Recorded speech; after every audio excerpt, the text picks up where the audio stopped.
I'm just old enough to remember when Reese's commercials, Reese's Peanut Butter Cups commercials, were based on this premise. You'd have two people walking down the street in different directions. One guy is just, eating a plain Hershey bar.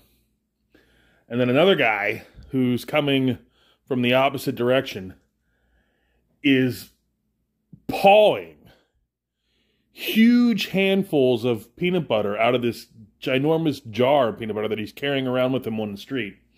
And he's just pawing this glop of shit into his mouth, not looking what he's doing, not looking where he's going. And then these two rocket scientists run into each other, and their confectionery collides as well. And you got this Hershey bar sticking out of this unbelievably gross, disgusting vat of peanut butter that this Neanderthal is walking around with. And then inexplicably, they both start eating this shit. The one guy with the chocolate is very accusatory. You got your chocolate. You got your peanut butter on my chocolate. And the guy who's got the huge fucking 5-gallon drum of chunky Jif is saying, no, you got your chocolate in my peanut butter. You got your chocolate in my peanut butter. You got your peanut butter on my chocolate. And then, as I say, they both start eating this horrific concoction. And they look at each other and say, that tastes great. And that was the tagline for Reese's for like an entire decade, is two great tastes that taste great together. And I thought of all that while I was reading Wirehead by Robert Geronimo, Michael O'Shea, Jeff Elkins, and Wes Locker. I did a video not too long ago talking about Aaron Lopresti's Wraith of God. And I was making the point about how horror in film has grown with the time, changed with the time, evolved with the time. So that in the 30s and 40s it was all about monsters and monsters of a mystical sphere, supernatural monsters. And that gave way in the 50s to, flying saucers, and also like small things that became big through radiation. Usually insects, but not exclusively insects. And then I went on from there, 60s, 70s, 80s, slasher horror films. And it occurred to me as I was reading Wirehead that it was very much a collision of 80s slasher films and 1950s post-World War II science fiction-based horror.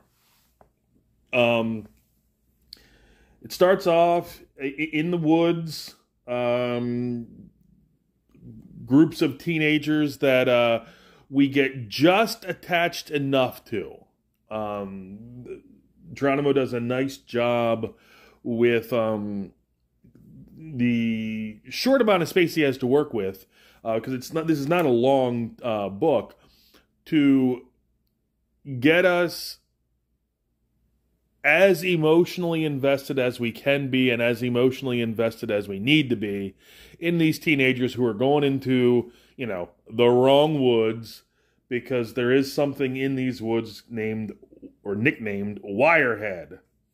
I don't want to give too much away, so I won't divulge plot points, except to say that Wirehead is very much a creature of the 50s in the sense that he sort of has a post-war background, and also a creature of the 50s in that he is very much the kind of robot you would have seen in I'm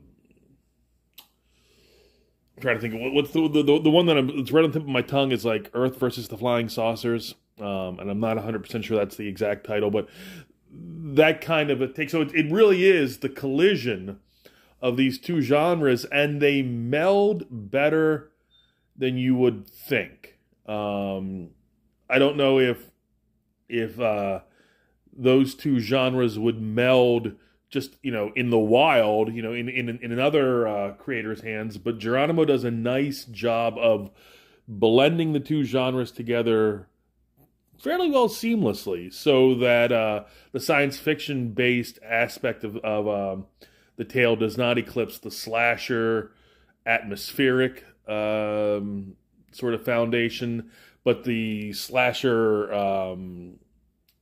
environment does not eclipse what we find out later in terms of where Wirehead comes from. So, nifty little read. Very grisly where it needs to be grisly, and it kind of shockingly grisly. It kind of reminds me of my old days reading Garth Ennis round the clock.